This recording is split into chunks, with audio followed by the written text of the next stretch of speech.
este caso sí se está refiriendo a que en este caso el médico ayuda al paciente a tomar una decisión, ¿no? O sea, no es solamente el que le da la información, sino que ayuda a interpretar, le ayuda a interpretar al paciente su malestar, ¿no? Conversa con él de tal manera que, de alguna otra forma, va a hacer que el paciente interprete su nivel de enfermedad, interprete a través del conocimiento su nivel de, digamos, de gravedad, por ejemplo, ¿no? No deja todo para el médico, o sea, no le transfieres todas las decisiones al médico, sino que también ayuda al paciente a interpretar las cosas, ¿no? Esto se da de manera abierta a través de un diálogo más fluido. Esa es otra forma de relación. El deliberativo es el donde el paciente examina con claridad el orden de valores que determinan su tratamiento ayudado por el médico. Yo, por ejemplo, le doy las opciones al paciente, ¿no? Le doy mi valoración. A mí me parece que estos son los niveles determinados de gravedad o estos son los riesgos determinados. Entonces, deliberativo significa que va a tomar una decisión que no necesariamente la delibera el médico, sino que de manera conjunta o inclusive el paciente con esa información puede tomar la decisión en vez del médico, ¿no? Recordemos que en tiempos modernos los pacientes ya no son los pacientes con poca información, ya no es tanto una relación mágico-religiosa, es una relación de mayor información, de acceso a la información. Recuerden que estamos viviendo, como siempre les repito y les digo, en la era del conocimiento, ¿no? Y el acceso a la información. Entonces, si existe, por ejemplo, ahora pacientes que ponen en duda, ¿no? Las decisiones de los médicos, inclusive, ¿no? O uno tiene la opción de ir no solamente a escuchar, ¿no? A deliberar con una sola consulta a un determinado médico, ¿no? Entonces se da también esas opciones. Entonces es otro momento, digamos, estamos viviendo otro mundo, otra época. Por ejemplo, una receta de un médico, mucha gente lo que hace es saber qué está tomando en su tratamiento. Entonces el médico también se ve como que más presionado, más exigido. Por eso es que tampoco puede tomar una actitud tan autoritaria, ¿no? Dependiendo también del rango y la gravedad de la enfermedad, ¿no? En un caso de emergencia, aquí no hay duda, ¿no? Se tiene que actuar. Pero en un caso, digamos, de relación, existe esta forma de relación, ¿no? Deliberativa, con mayor información. Entonces, ¿cómo debe ser esta relación médico-paciente? ¿No? Es una balanza entre el avance científico del conocimiento y la misma persona, ¿no? Y lo que pasa es que ahora ya la distancia, digamos, se ha acortado por el nivel de información y comunicación, ¿no? En otras palabras, los pacientes se han especializado, ¿no? Se han especializado en las enfermedades. Mucha gente ya conoce o sabe de alguna otra manera qué temas son los que les puede hacer daño o qué tipo de medicamento les puede... No. De hecho, en este punto se puede mencionar algo importante, ¿no? Uno de los factores fundamentales, por ejemplo, de la enfermedad, ¿no? Se sabe, es el aspecto psicológico, ¿no? Entonces, mientras más seguro se sienta un paciente con relación a determinado tipo de tratamiento, es fijo y casi seguro que el tratamiento va a ir positivamente. Va a depender del tipo de enfermedad, pero eso va a ayudar, eso sí es claro, ¿no? Por eso existe, y eso lo vamos a ver más adelante, las famosas teorías psicosomáticas de utilización del famoso placebo, ¿no? Que es una pastilla de azúcar, ¿no? Que no tiene ningún compuesto químico, ¿no? Pero con la sugestión o la autosugestión, muchos pacientes hasta se curan, ¿no? Entonces, ese es un elemento importante tomar en cuenta, ¿no? Entonces, ¿esta relación qué es? El conocimiento de los fenómenos psicosomáticos, ¿no? O psicodinámicos. que van a influir en la relación de médico-paciente. Finalmente, las relaciones humanas es un ámbito de la psicología, ¿no? La interrelación humana está dentro del ámbito de lo psicológico, ¿no? Estos fenómenos se destacan las características de la enfermedad, ¿no? Y la duración de la relación médico-paciente. O sea, ¿no? Por eso ahí ustedes seguramente han podido ver algunos casos de algunos curanderos, entre comillas, o médicos espirituales donde curan a las personas, ¿no? Entonces, eso todavía no deja de ser algo misterioso, ¿no? No se puede todo, digamos, discernir solamente con un aspecto físico y científico. Hay un elemento psicológico y inclusive que va más allá, ¿no? Que todavía no se ha descubierto realmente, pero sí existen muchísimos casos en donde la predisposición psicológica, por supuesto, que influye en el mejoramiento de una enfermedad, ¿no? Y fue Freud el primero, digamos, en dar este tipo de tratamiento psicológico. ¿A través de qué? A través del psicoanálisis, ¿no? Entonces él, a través de ese proceso del psicoanálisis, lo que hacía era auscultar el aspecto más profundo de sus pacientes, en lo que él denominaba el inconsciente, ¿no? Su gran, digamos, aporte a la psicología humana es el inconsciente, ¿no? El inconsciente es, digamos, está en la parte casi irracional que todos tenemos, digamos, dentro, ¿no? que también nos dicta determinadas actitudes, determinadas conductas que escapan inclusive a nuestra manera de pensar o nuestro razonamiento lógico, ¿no? Entonces el inconsciente es uno de los aportes, ¿no? Toda enfermedad inclusive puede tener muchos de esos aspectos, ¿no? Muchos de esos aspectos, porque dice que el alma y el cuerpo y el alma son una misma cosa, simplemente son niveles de graduación, ¿no? Niveles de graduación física de lo material a lo inmaterial. Por eso es que ya de los griegos hablaban de esta relación psicofísica, ¿no? De relación mente sana en cuerpo sano, ¿no? Entonces él lo que hace es un poco también afirmar este aspecto, ¿no? Balin, que también es otro psicólogo, creó el concepto de la droga llamada doctor. O sea, él ya se va más allá, ¿no? O sea, dice que prácticamente si nosotros no tuviéramos un doctor, un médico, tendríamos que inventarlo, ¿no? Es algo, es como una necesidad, ¿no? Es una necesidad psicológica, una necesidad, digamos, que tenemos que tener una respuesta a un vacío. Probablemente ese sea el principio del desequilibrio humano, ¿no? Uno de los principios del desequilibrio humano. No podemos imaginar una sociedad sin médicos, ¿no? Entonces, finalmente, como dicen los asiáticos, las enfermedades son desequilibrios, ¿no? Son desequilibrios entre lo físico y lo espiritual, ¿no? Un desequilibrio. El ser humano no es 100% aspecto físico, tiene todo un componente psicológico, emotivo, espiritual, ¿no? Entonces ese es el desequilibrio que existe. Y el efecto placebo, lo que yo les comentaba, ¿no? Que ya se han hecho inclusive pruebas ciegas, ¿no? En donde se ha demostrado de que si la persona está convencida de que un determinado producto le va a hacer bien, pues le hace bien, ¿no? Eso está demostrado. Hay médicos que aplican esto, ¿no? Médicos que aplican esto. Entonces, lo orgánico y lo psicológico van de la mano. En ese aspecto, los griegos nos dan de alguna u otra manera la base y el fundamento, ¿no? ¿Y cómo es esta relación? ¿Cómo es la conducta, ¿no? La conducta del paciente siempre está buscando ayuda, ¿no?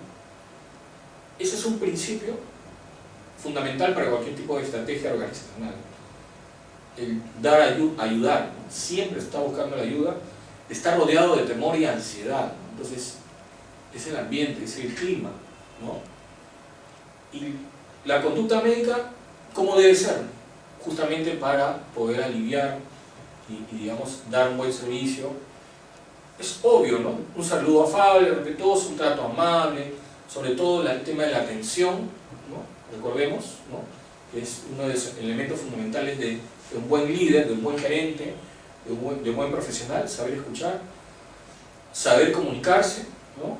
Al mismo nivel del paciente, ¿no? Porque no todos los pacientes, culturalmente, de conocimiento, de tradición, ¿no?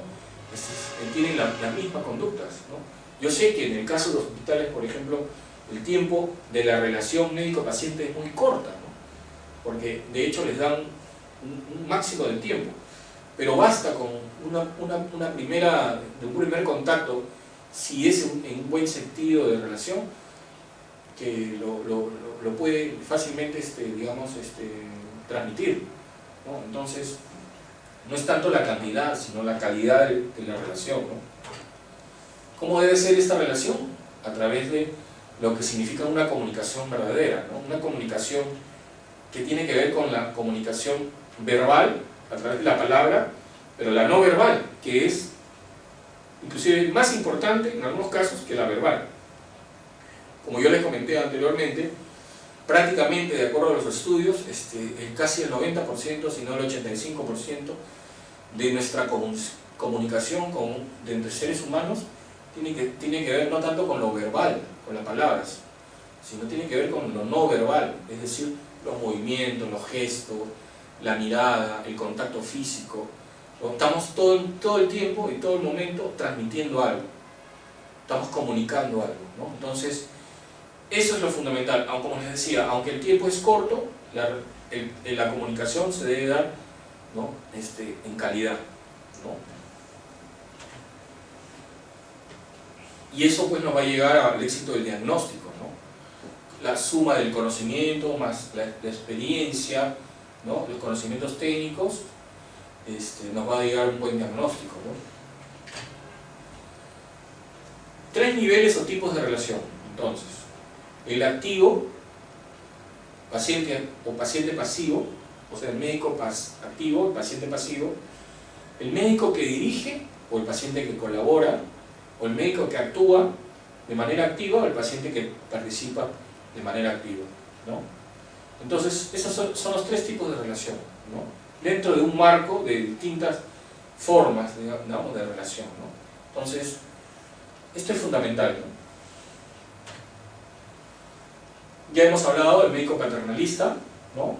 Quiero un poco ampliar un poco este tema, el médico agresivo. Obviamente también existe un médico agresivo, que va directamente al grano, que no examina correctamente y usa tono de voz hasta grosero, ¿no? También existen, ¿no? Pero eso habría que ver, ¿no? El inseguro, ¿no? Que siempre está en duda, ¿no? Que pone inclusive en riesgo la confianza, ¿no? Del paciente, ¿no? Eso también encontramos, ¿no? Esa es otra manera. El médico sin vocación, obviamente el médico sin vocación nunca va a poder comunicar de manera eficiente digamos, su conocimiento, ¿no? Es algo que se va a notar fácilmente, ¿no? El rotulador es el médico que tiene un aire autoritario, ¿no? Que tiene que mostrar poses para poder mostrar su autoridad. El pesimista, que sí los hay bastantes, que siempre está, digamos, transfiriendo su pesimismo al paciente, también existe, ¿no? El médico pesimista, el que con un gesto te hunde al paciente, ¿no? Eso también. Cuando, por ejemplo, un paciente no ha cumplido con lo que le ha exigido al médico, el médico también puede, digamos, manifestar su pesimismo, ¿no? Y eso también puede afectar, ¿no?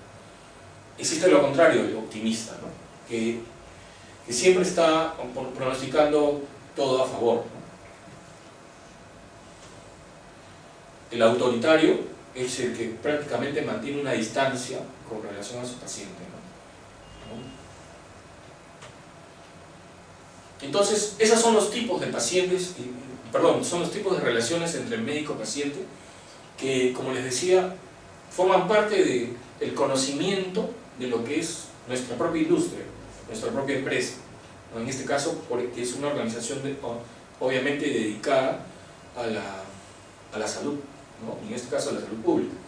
Entonces, ¿cómo vamos a fidelizar, ¿no? Porque este tema es importante. ¿Cómo vamos a fidelizar a nuestros clientes? Y finalmente, fundamentalmente, ¿qué cosa es la fidelización, ¿no? Miren, la fidelización no es otra cosa que, en resumen, que aquellas acciones que te van a permitir, de alguna otra manera, hacer que todos tus servicios, los servicios que son intangibles, de alguna manera se tangibilicen con actitudes, con acciones, con objetos, ¿no? con formas de ser, ¿no? Como dice, con mejoramientos continuos, ¿no? Inclusive con tecnologías modernas de comunicación o utilizando bases de datos, ¿no? Información.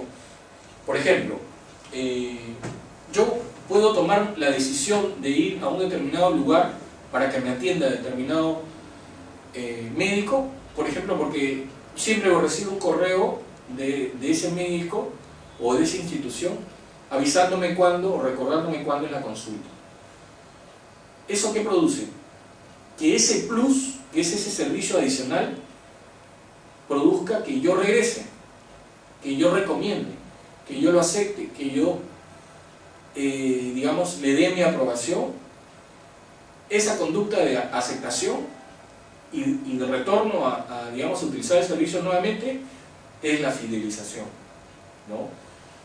En esencia, la fidelización es lo que toda organización, institución o empresa debe buscar en su público objetivo o usuario. Si yo veo de que una organización o una empresa tiene, por ejemplo, clientes que siempre están regresando, que no han variado, ¿no?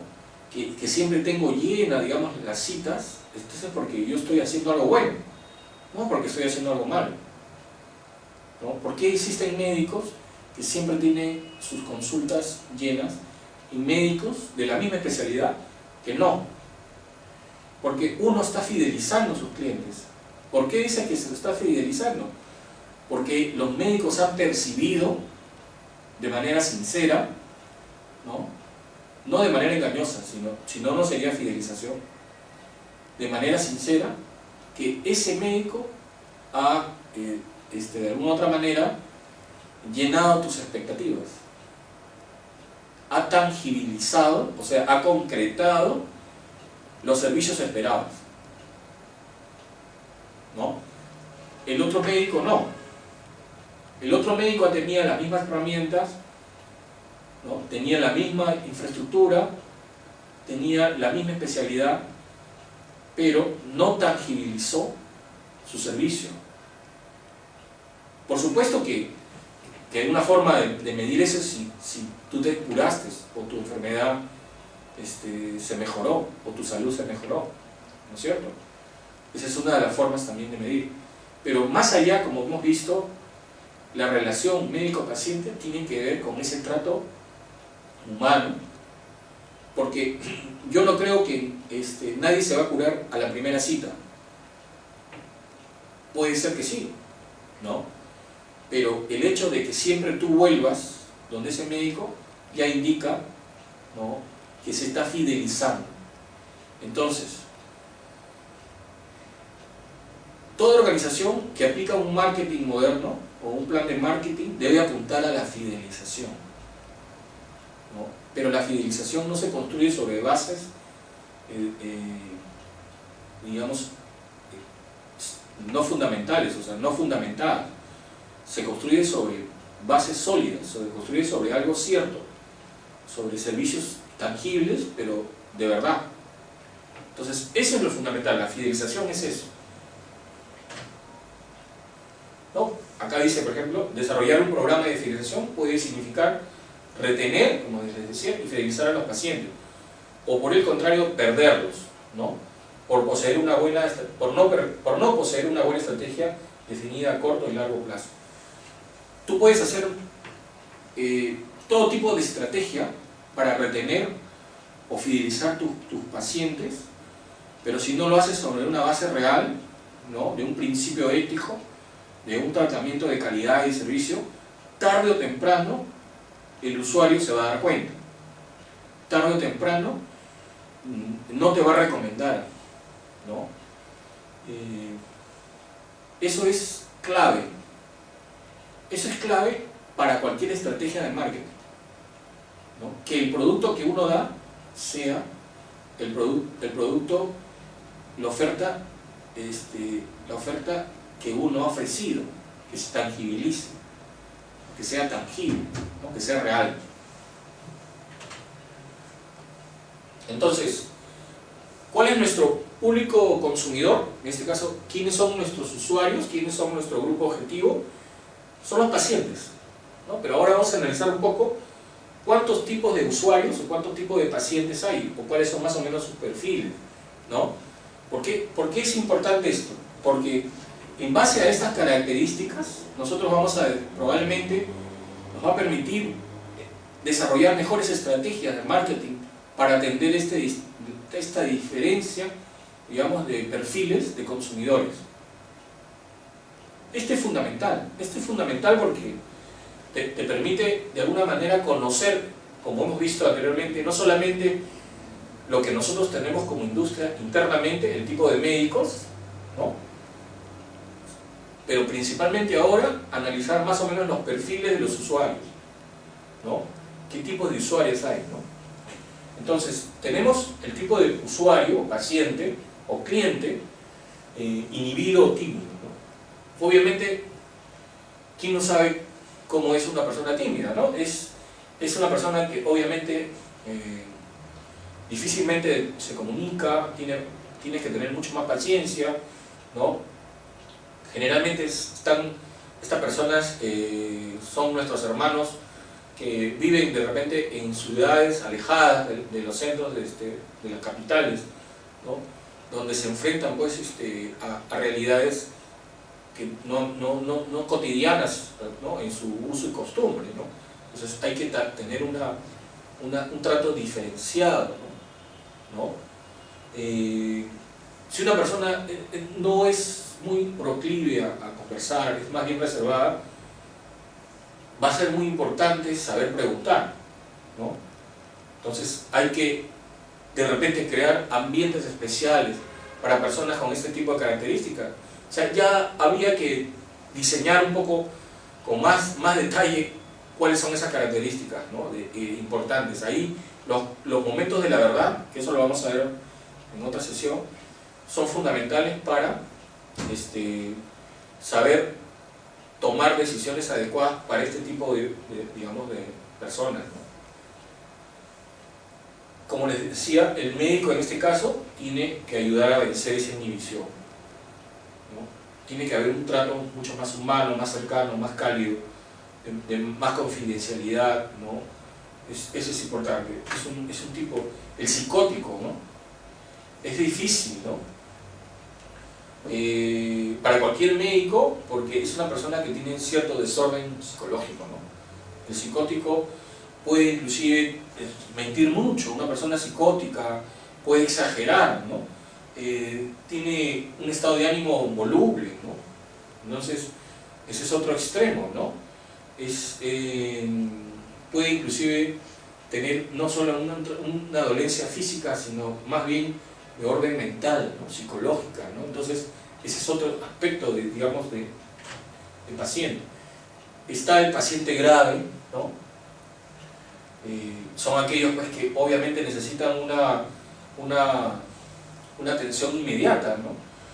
Los pacientes graves pues, pasan por un tema, entendamos, fundamental, no solamente con ellos, sino con su familia, ¿no? Un paciente grave puede ser el principio, digamos, de un tema bastante doloroso, trágico, no solamente para él, sino para su mundo, ¿no?, sus relaciones familiares, ¿no? Entonces, ese es otro aspecto. A este tipo de pacientes, ¿cómo los vamos a atender? ¿Qué facilidades le vamos a dar? ¿Cómo como organización nos vamos a preparar? ¿Cómo vamos a nosotros darle la confianza, ¿no? ¿Qué estrategias de comunicación vamos a utilizar? ¿Cómo vamos a aplicar estos conocimientos del marketing para este tipo de pacientes, ¿no? Para los pacientes graves, ¿no? ¿Qué tipo de personal con determinadas capacidades y conocimiento vamos a poner al servicio para este tipo de pacientes? Entonces, esas son todas las interrogantes que cada uno de ustedes va a tener que saber responder cuando cada uno les toque determinadas decisiones, ¿no? Utilizar todas las herramientas accesibles a lograr una eficiencia para este tipo de pacientes, ¿no?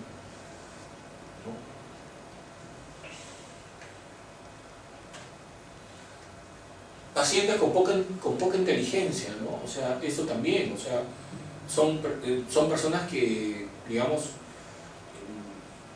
se pueden presentar definitivamente o han tenido alguna dolencia, digamos, anterior, o tienen disminuida una cierta capacidad, ¿no? Entonces, no es una forma de discriminación, sino es una realidad. Puede existir pacientes que tengan esta falta de capacidad, digamos, diferenciada, ¿no?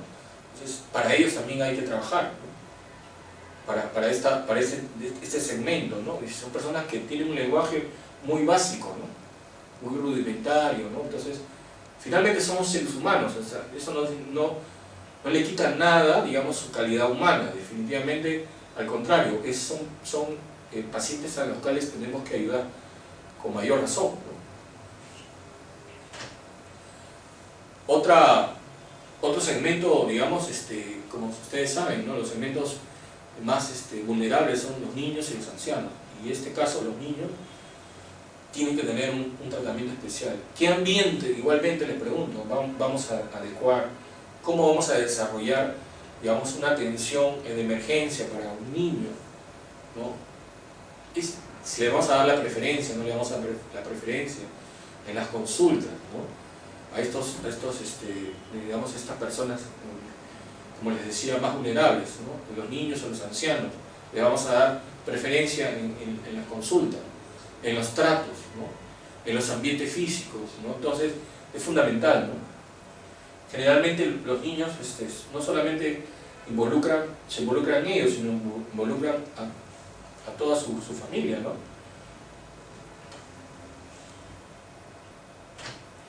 Los ancianos, como les decía, es otro rango, otro, digamos, nivel digamos, de cliente vulnerable, ¿no? Es importante en este caso tener en cuenta el respeto y la dignidad, ¿no? Sobre todo de las personas mayores, ¿no? Yo creo que el tratamiento con ellos debe ser diferenciado y superior, ¿no? Tanto con los ancianos como los niños. Eso sí, por un tema digamos, de obligación de lo que significa el Estado, ¿no? Lo que significa la función pública. Entonces, ahora vamos a ver qué herramientas, ¿no? Como ya conocemos un poco los tipos de pacientes usuarios, sabemos cuál es nuestra industria, más o menos con qué contamos, ¿no? Con qué tipo de médicos contamos. Ahora vamos a ver cuáles son las herramientas que nos van a permitir la fidelización de los clientes. Porque, como les decía anteriormente, se utilizan digamos, herramientas eficientes, modernas, ¿no? Entonces, todo lo que, digamos, nos significa a nosotros dar un mejor servicio, eso nos va a ayudar, digamos, a fidelizar de manera más correcta, ¿no? Porque, como dice acá, antes se aplicaba mucho con catálogos impresos, ¿no? Para poder dar información específica, ¿no? Pero no solamente eso, ¿no? Como les decía, ahora se utilizan las tecnologías modernas que son más eficientes, ¿no? ¿Más eficientes para qué? Para dar un mejor servicio, ¿no? Entonces, por ejemplo, ¿qué es lo que hace que una persona pueda motivarse por un determinado producto, regrese, en otras palabras, ¿no? Con un valor agregado, ¿no? Un valor añadido, como dicen, ¿no? Algunas empresas utilizan los famosos puntos, ¿no? Que esos puntos van sumando, ¿no? Esos puntos no fidelizan, pero de manera superficial, ¿no? Pero es una forma, ¿no? Descuentos también utilizan algunas empresas, por ejemplo, inclusive hay clínicas que también utilizan descuentos especiales para los familiares, ¿no? Se utilizan